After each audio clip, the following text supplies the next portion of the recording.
The FHP report blames drivers for not slowing down or reacting properly to the poor visibility. Well, in just a few hours, the switch will flip on one of the most dramatic beautification projects Tampa's ever seen. 5 downtown bridges over the Hillsborough River will be permanently bathed in colorful lights and images starting tonight. I had a chance to meet the artist who wants us to see these familiar bridges in a new way. First thing that struck me was how dark it was down here, and I had a great background to start with. I just knew that these are going to look spectacular. Artist Tracy Deer uses light to paint bridges and the water that flows beneath them.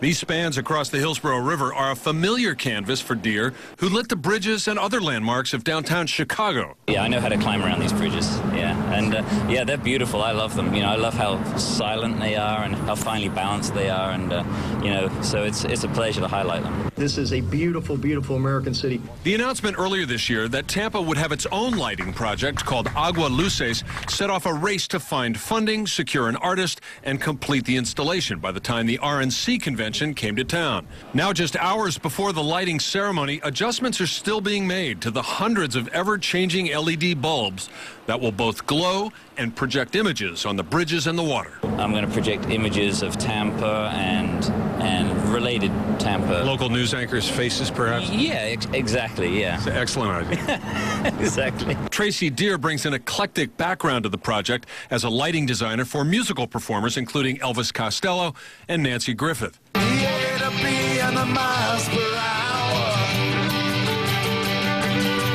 He's a performer himself with the Chicago-based alt-country band the Waco Brothers.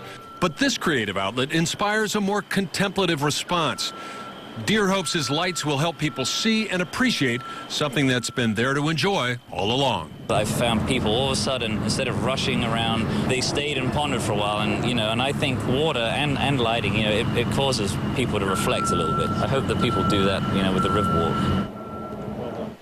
Well, the long-term plan is to light up all of the city bridges, but you can see the official lighting of the first 5 tonight at 8:15 at Curtis Sixon Park. It is a free event.